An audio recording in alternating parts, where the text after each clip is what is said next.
నమ్మకం నువ్వే జగన్ మేం నమ్ముతాం నిన్నే జగన్ మా నమ్మకం నువ్వే జగన్ మేం నమ్ముతాం నిన్నే జగన్ నువ్వే జగన్ నువ్వే జగన్ మా నమ్మకం నువ్వే జగన్ నిన్నే జగన్ నిన్నే జగన్ మేం నమ్ముతాం నిన్నే జగన్ నిన్నే జగన్ నిన్నే జగన్ మేం నమ్ముతాం నిన్నే జగన్ నిన్నే జగన్ నిన్నే జగన్ మేం నమ్ముతాం నిన్నే జగన్ ఏ నాటికి ముమ్మాటికి నమ్ముకుంది నిన్నొకడిని మాత్రమే చుక్కలు ఎన్ని ఉన్నా మా సూర్యునివి నువ్వే దిక్కులు ఎన్ని ఉన్నా మా దిక్కున నిలబడి తలబడి కలబడి నిలిచిన నేతవు భ్రాతవు దూతవు సావి నువ్వు మా నమ్మకం నువ్వే జగన్ మేం నమ్ముతాం నిన్నే జగన్ మా నమ్మకం నువ్వే జగన్ మేం నమ్ముతాం నిన్నే జగన్ నువ్వే జగన్ నువ్వే జగన్ మా నమ్మకం నువ్వే జగన్ నిన్నే జగన్ నిన్నే జగన్ మేం నమ్ముతాం నిన్నే జగన్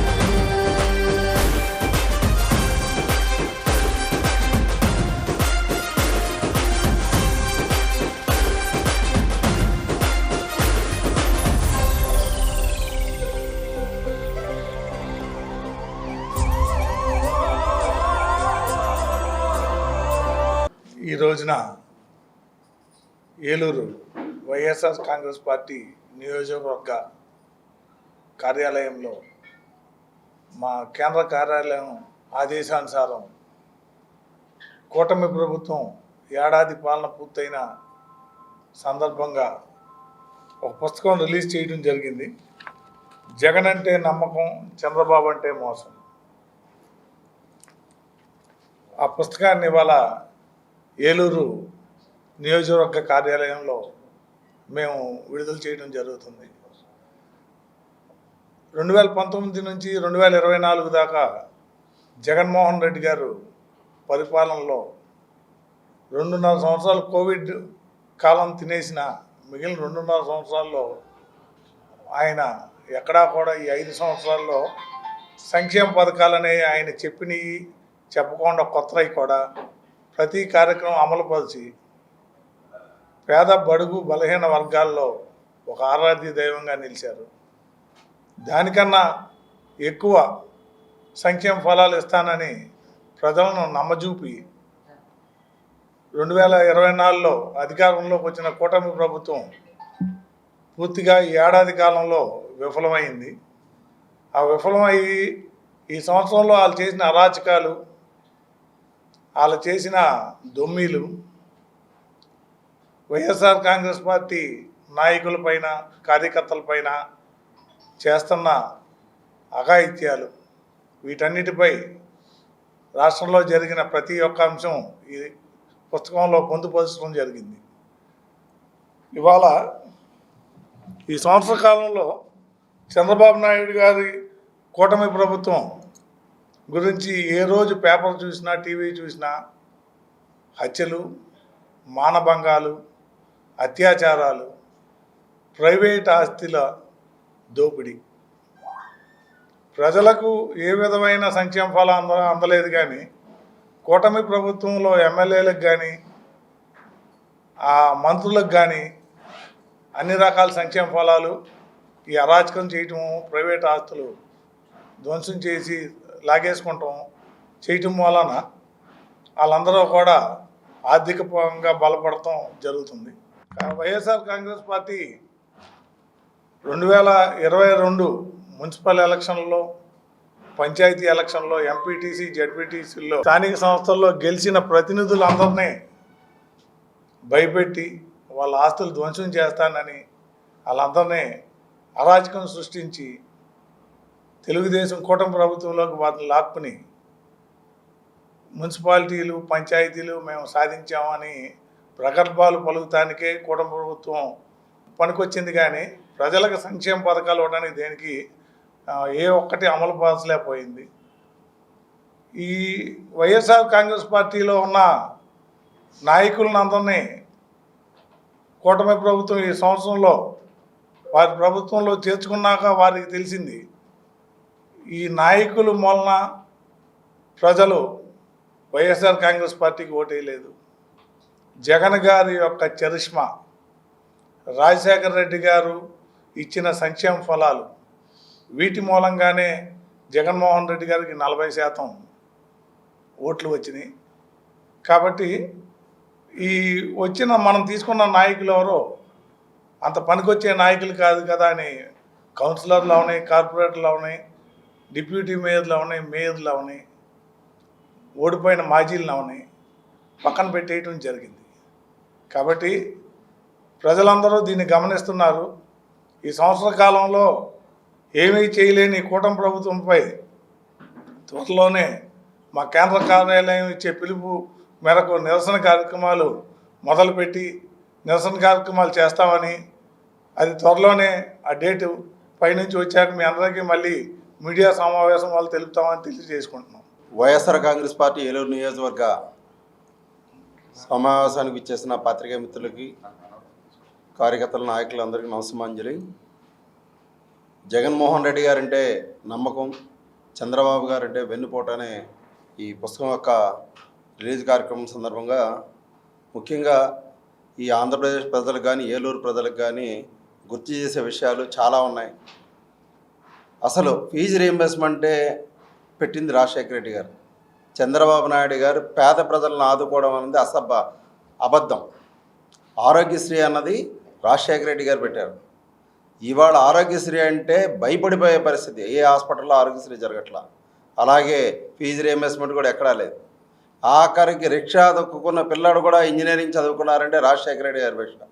అలాగే ఆయన కడుపును పుట్టిన జగన్మోహన్ రెడ్డి గారు అమ్మఒడి అనే కార్యక్రమం తీసుకొచ్చి 1వ తరగతి చదువుతున్న పిల్లలందరికీ మంచిగా బ్రహ్మాండమైన నాడు నేడు అనే స్కూల్స్ ఇవాళ ఏలూరు నగరంలో వీరమాచినేని విమలాదేవి స్కూల్ చూస్తే మీకు కార్పొరేట్ స్కూళ్ళు ఏలూరులో ఏ స్కూల్ కూడా అసలు ఆ స్కూల్ ముందు ఎందుకు పనికిరాదు. అలా చేసిన నాయకుడు జగన్మోహన్ రెడ్డి గారు, రాజశేఖర రెడ్డి గారు. అలాగే ఏలూరు గవర్నమెంట్ హాస్పిటల్లో వెళితే పేషెంట్లు చూడడానికి వెళితే ముక్కు మూసుకొని వెళ్ళేవాళ్ళ పరిస్థితి. ఇవాళ గవర్నమెంట్ హాస్పిటల్లో మేము చేసిన జగన్మోహన్ రెడ్డి గారు చేసిన అసలు మెడికల్ కాలేజీ కానీ హాస్పిటల్ కానీ అసలు చూస్తే కళ్ళు బయర్లు గమ్ముతాయి. అలాగే ఏలూరు నగరంలో జగన్మోహన్ రెడ్డి గారు బ్రహ్మాండమైన పేదవాళ్ళందరికీ ఇళ్ళు, నిరుపేదలందరికీ రాజశేఖర రెడ్డి గారిలో ఇందిరమ్మ ఇళ్ళు అని చాలా కార్యక్రమాలు, అలాంటి సంక్షేమ పదాలు అందించి మొన్న 24 ఎలక్షన్లో చంద్రబాబు నాయుడు గారు సూపర్ 6 అని సూపర్ 7 అని అన్నారు. ఇవాళ సూపర్ 6 ఇచ్చానన్నారు. మరి ప్రజలే వాళ్ళందరికీ బుద్ధి చెప్పే టైం దగ్గర పడుతుంది. ప్రజలందరూ గమనిస్తున్నారు. రైతుకు రైతు భరోసా అన్నారు. ఇంతవరకు దిక్కు ముక్కు లేదు. ఈ ఆంధ్ర రాష్ట్రం రైతుల భూమిది. ఇక్కడ ఆంధ్రాలో ఎక్కువగా రైతులు ఎక్కువ మంది వ్యవసాయం చేస్తారు. అలాంటిది కనీసం చదువుకున్న విద్యార్థులకు నిరుద్యోగ వృత్తున్నారు. 3 రూపాయలు లేవు. సూపర్ 6 అయిపోయినాయి. మాట్లాడితే 4 అన్నారు. మరి ఆయన ఏంటో 4 ఏంటో మరి ఏం చేయాలో అర్థం కాల. ఇదే ప్రజలందరూ గమనిస్తున్నారు. రాబోయే రోజుల్లో దీనికి ఒక ఉదాహరణ మొన్న జగన్మోహన్ రెడ్డి గారు వదిలి వెళితే లక్షలాది మంది ఉవ్వెత్తిన కెరటంలాగా ఎగిరిపడ్డారు. ఇదే నిదర్శనం. రాబోయే రోజుల్లో చంద్రబాబు నాయుడు గారు ఇచ్చిన హామీలన్నీ నిలబెట్టుకోవాలని చెప్పి మనస్ఫూర్తిగా తెలియజేసుకుంటూ సెలవు తీసుకున్నాం. ఏలూరు నియోజకవర్గ వైఎస్ఆర్ కాంగ్రెస్ పార్టీలో ఈ ప్రెస్ మీట్కి వచ్చేసినటువంటి ప్రతి ఒక్కరికి కూడా నా హృదయపూర్వక నమస్కారాలు. మరి కూటమి ప్రభుత్వం అధికారంలోకి వచ్చాక ఏం చేసింది అని చెప్పేసి ఒకసారి ఆలోచిస్తే మరి కేసులు పెట్టడం, అలాగే హత్యలు చేయించడం, రేపులు చేయించడం, మానభంగాలు చేయించడం, ఇలా చూసుకుంటే అనేకమైన ప్రభుత్వ వ్యతిరేక కార్యక్రమాలు ఏవైతే ఉన్నాయో అవన్నీ చేయడం జరుగుతుంది. అంతేకాకుండా మరి సంక్షేమం చూసుకుంటే ఏ ఒక్క సంక్షేమ పథకం కూడా సరైన రీతిలో అమలు చేయలేదు. తల్లికి వందనం అని చెప్పారు. సుమారు 87 లక్షల మంది ఉంటే కనుక మరి 60,000 మందే ఉన్నారని చెప్పేసి అంతకు బడ్జెట్ రిలీజ్ చేయడం జరిగింది. అది కూడా 15,000 అని చెప్పేసి మరి 13,000 ఇవ్వడం జరుగుతుందని చెప్పడం జరిగింది. మరి ఫ్రీ బస్సు ఆగస్టు 15 తారీఖు అన్నారు. అంటే సంవత్సర కాలం పూర్తయిపోయింది. ఇప్పటి వరకు అమలు చేయలేదు. మరి రైతు భరోసా ఉంది. రైతు భరోసా ఇప్పటి వరకు అమలు చేయలేదు. మరి అలాగే ఫీజు రీయింబర్స్మెంట్ ఇప్పటి వరకు కూడా సరైన రీతిలో ఫీజు రీంబర్స్మెంట్ అనేది లేదు. కాలేజీలు మూతలు పడుతున్నాయి, యాజమాన్యాలు చాలా ఇబ్బంది పడుతున్నాయి, అలాగే పిల్లలు ఇబ్బంది పడుతున్నారు. వారి సర్టిఫికేట్లు కానీ పై చదువులు వెళ్ళాలంటే సర్టిఫికేట్లు కావాలంటే యాజమాన్యాలు ఫీజులు కట్టమని చెప్తున్నారు. ఇలాగా ప్రతి విషయంలో సంక్షేమ పథకాలు ఏవైతే ఉన్నాయో అవన్నీ కూడా మురుగున పడిపోయి ఏదైతే కార్యక్రమం చేయాలనుకున్నారో ప్రభుత్వం ఏదైతే నిర్ణయించిందో ముందు ఎలక్షన్ టైంలో ఏవి కూడా సరైన రీతిలో మరి అమలు పరచట్లేదు. మరి ప్రజలు తెలుసుకుంటున్నారు ఈ ప్రభుత్వం వచ్చాక ఏం జరుగుతుందన్నది, వారికి ఏం జరిగింది, మరి జగన్ గారి ప్రభుత్వం హయాంలో మరి ఎలాగా ఈ సంక్షేమ పథకాలు అమలు జరిగినాయి, మరి కరోనా టైంలో కూడా ఈ సంక్షేమ పథకాలు ఎక్కడ కూడా ఆగకుండా జరగటం జరిగింది. మరి ఆ గొప్పతనం జగన్మోహన్ రెడ్డి గారి మన మాజీ ముఖ్యమంత్రి వారి. మరి ఈరోజు మన ముఖ్యమంత్రి ఇప్పుడు ఏం చేస్తున్నారు మన చంద్రబాబు నాయుడు గారు అంటే ప్రజలను మోసం చేయడం తప్ప ఏమీ లేదని చెప్పి తెలియజేస్తున్నాను. ప్రజలందరూ కూడా ఇది గమనిస్తున్నారు. వారు త్వరలోనే మరి వ్యతిరేకత మరి పోరాటాలు చేయడం సిద్ధంగా ఉన్నారని చెప్పేసి ఇప్పటికైనా సరే ఆ సంక్షేమ పథకాలు ఈ అరాచక పాలన ఖండించి మరి తగ్గించుకుని సరైన పాలన ఇవ్వాలని చెప్పేసి కోరుకుంటున్నాను. మరి ఈ రోజున మాజీ ముఖ్యమంత్రి వర్యులు జగన్మోహన్ రెడ్డి గారి ఆదేశాల మేరకు మరియు ఏలూరు కోఆర్డినేటర్ గారు ఎలియాస్ మరి జేపీ గారి ఆధ్వర్యంలో ఈ ప్రెస్ మీట్ పెట్టడం అనేది జరిగింది. ఈ ప్రెస్ మీట్ యొక్క సారాంశం ఒకటే. ఇప్పుడు ఉన్నటువంటి వ్యక్తులందరూ పెద్దలందరూ కూడా చెప్పారు. ఈ కూటమి ప్రభుత్వం చేస్తున్నటువంటి అరాచకాలు మచ్చుగ్గా ఒక మాట చెప్తాను నేను. ఒంగోలులో ఒక ఆడపిల్ల సోషల్ మీడియాలో కొద్దిగా యాక్టివ్గా ఉందని చెప్పారని ఆ పిల్ల మీద పెట్టినటువంటి కేసులు అయితే దారుణాతు దారుణం. ఏంటి అంటే 111 అంట. ఆ 111 కేసు ఏంటంటే రౌడీ షీటర్ల మీదకి కానీ రౌడీల మీద కానీ ఉపయోగించేటువంటిది. అలాగే పోక్సో చట్టం అది ఎవరికి వర్తిస్తుంది? ఆడపిల్లకి వర్తిస్తుందా? వర్తించదు. అలాగే 50 రోజులు ఆ పిల్లని తర్వాత వాళ్ళ ఆయన గారు ఎంప్లాయింట్ సాఫ్ట్వేర్ అతను కూడా ఆయన అకౌంటే కూడా లేదంట, అసలు సోషల్ మీడియా అకౌంట్ కూడా లేదంట. ఆ విధమైనటువంటి దారుణాలు చేస్తూ ప్రజల్ని దుర్భ్రాంతులు పెట్టి ఇబ్బందులు పెట్టి భయభ్రాంతులు చేసి ఇబ్బంది పెడుతున్నారు. కాబట్టి ఈ కూటమి ప్రభుత్వం ఒకసారి ఆలోచన చేయాలి. ఎందుకంటే పేద ప్రజలు ఎవరి అభిమానులు వాళ్ళకు ఉంటారు, ఏ పార్టీకి ఉన్నటువంటి అభిమానులు వాళ్ళకు ఉంటారు. అంతే తప్ప పార్టీని పార్టీగానే చూడాలి తప్ప పొరపాటుని వాళ్ళ వ్యక్తిగత జీవితాల్లోకి వెళ్ళి వాళ్ళని ఇబ్బంది పెట్టడం అనేది చాలా దారుణమైన విషయం అని చెప్పని తెలియపరచు. గారి నాయకత్వంలో ప్రజా సంక్షేమం కోసం పనిచేస్తున్న సంస్థ వైఎస్ఆర్సీపీ. ఆయన పిలుపు ప్రజా సంక్షేమానికి విఘాతం ఏర్పడినప్పుడల్లా జగన్మోహన్ రెడ్డి గారి నాయకత్వంలో వైఎస్ఆర్సీపీ పార్టీ స్పందించడం జరుగుతూ ఉంటుంది. వైఎస్ఆర్సీపీ ప్రభుత్వం 2019లో ఏర్పడ్డప్పుడు ప్రజల యొక్క వాగ్దానాలు ఏదైతే ఇచ్చి అధికారంలో వచ్చారో ఆ వాగ్దానాలు నెరవేర్చడానికి అవకాశం లేని ప్రళయ సమయం ఏర్పడింది కరోనా ద్వారా. అయినప్పటికీ కూడా ఆ వనరులను సమకూర్చుకొని ప్రజా సంక్షేమం కోసం గతంలో 2 సంవత్సరాల ప్రళయ దినం కూడా ప్రజా సంక్షేమం కోసం పనిచేసిన ప్రభుత్వం తర్వాత పూర్తిగా తను ఇచ్చిన వాగ్దానాలను నెరవేర్చడమే కాకుండా ఇంకా అదనపు కార్యక్రమాలు కూడా చేసిన సంస్థ వైఎస్ఆర్సీపీ సంస్థ. ఈరోజు ఆచార సాధ్యం కానీ వాగ్దానాలు ఇచ్చి 3 పార్టీలు కలిసి వచ్చి ఈరోజు అధికారంలోకి వచ్చిన తర్వాత పూర్తిగా ప్రజల్ని మోసం చేస్తున్నది ప్రజలు గమనించి ఈరోజు ఉద్యమించడానికి సిద్ధంగా ఉన్న సందర్భంలో ప్రజా సంక్షేమం కోసం పనిచేస్తున్న ప్రభుత్వం జగన్మోహన్ రెడ్డి గారి నాయకత్వంలో ఈరోజు ఒక పుస్తకాన్ని ఆవిష్కరించడం జరిగింది. దాని భాగంగానే ఈరోజు ఈ కార్యక్రమం. ఈరోజు ఆ పుస్తకంలో పూర్తి విషయాలు చాలా స్పష్టంగా వివరించడం జరిగింది. అవే విషయాల్ని కొన్ని క్లుప్తంగా మీడియా ముందుకు తీసుకొస్తున్నాం.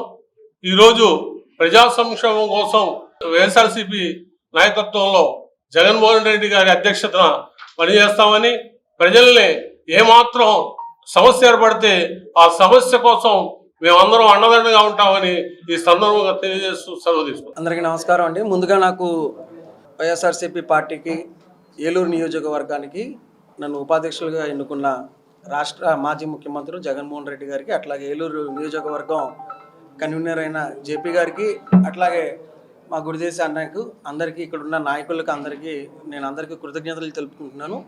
మరి ఈరోజు జగన్ అంటే నమ్మకం, చంద్రబాబు అంటే మోసం అనే పుస్తక ఆవిష్కరణ సందర్భంగా మీడియా సమక్షంలో మీ ముందు రెండు విషయాలు చెప్పదలుచుకుంటాను. మరి జగనన్న 2019 కన్నా ముందల కొన్ని వేల కిలోమీటర్లు పాదయాత్ర చేసి జనాల్లో తిరిగి వాళ్ళ యొక్క కష్ట సుఖాలను అర్థం చేసుకొని బడుగు బలహీన వర్గాలకు ఏం కావాలనేది ఆలోచించి ఆయన ముఖ్యమంత్రి వచ్చాక పలు రకమైన పథకాలను తీసుకొచ్చి అమ్మఒడి అని, చేయూత అని, విద్యా దీవెన అని, వసతి దీవెన అని చెప్పి, ఫీజు రియంబర్స్మెంట్ అని చెప్పి, వాహన మిత్ర అని చెప్పి, ఈయన ఎలాంటి పథకాలంటే ఆ పథకాలకి ఒక క్రియేటర్, ఒక ఫౌండర్ అన్నది జగనన్న అన్నది ఉంది. ఇప్పుడు ఈ ప్రభుత్వం, ఈ కూటమి ప్రభుత్వం ఏ పథకంలో తీసుకొచ్చినా సరే అది ఒక కాపీడ్ పథకం తప్ప వాళ్ళ దగ్గర నుంచి ఒక యూనిక్ పథకం అంటూ ఏది లేదు. మరి ఇన్ని పథకాలు తీసుకొచ్చి అమలు చేసి ప్రజలకి వాళ్ళ యొక్క బాగోగులు చూసి చేసిన జగనన్నకి మరి ఈ కూటమి ప్రభుత్వం వాళ్ళు చెప్పిన అబద్ధపు హామీలు, లేదా అది ఈవీఎం వల్లనే కానివ్వండి, ఈ రోజుకి అది ఏంటి అనేది తెలియట్లేదు, ఈవీఎం వల్లనే కానివ్వండి, అబద్ధ హామీలనే కానివ్వండి, లేదా కూటమిగా కలిసి రావడం కానీ ఒక అడ్డదారిలో వాళ్ళు వచ్చి ఈరోజు ఆ పథకాలన్నీ వాళ్ళు పక్కన పెట్టి వాళ్ళ జేబులు నింపుకోవడమే సరిపోయింది. వాళ్ళ పథకాలు నింపడానికి కారణాలు వాళ్ళ దగ్గర ఒకటి డేటా లేదంటున్నారు. జగనన్న వచ్చాక, సచివాలయం వ్యవస్థ వచ్చాక, వాలంటీర్ వ్యవస్థ వచ్చాక 6 స్టెప్ వెరిఫికేషన్ అని చెప్పి ప్రతి హౌస్ హోల్డ్కి సంబంధించి, లబ్ధిదారుడికి సంబంధించి పూర్తి వెరిఫికేషన్ కంప్లీట్ అయ్యి డేటా అంతా అవైలబుల్ ఉన్న డేటాని వాళ్ళు వచ్చాక డేటా రెడీగా ఉన్నప్పుడు పథకాలు అమలు చేయడంలో వాళ్ళు ఎందుకు ఆలస్యం చేశారు సంవత్సరం కాలం అంతా? ఈ సంవత్సర కాలంలో వాళ్ళు చెప్పిన సూపర్ 6 హామీలు ఏ ఒక్క పథకం కూడా వాళ్ళు ఇవ్వలేదు.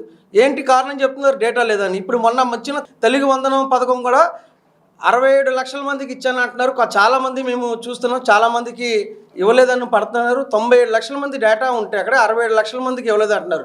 ఇట్లాగా వాళ్ళు చెప్పే ప్రతి మాట కూడా ఒక అబద్ధపు హామీ కిందనే ఉంటుందని ఈరోజు అందరూ దాన్ని గుర్తిస్తూ ఈ జగనన్న పెట్టిన పుస్తకంలో ప్రతిదీ కూడా ఆ నిఘంటువులన్నీ ప్రతిదీ కూడా పిన్ పాయింట్ ఈ అరాచకాలు ఏదైతే చేశారో ఈ సంవత్సర కాలంలో అదంతా క్లియర్గా ఈ పుస్తకంలో మెన్షన్ చేసింది.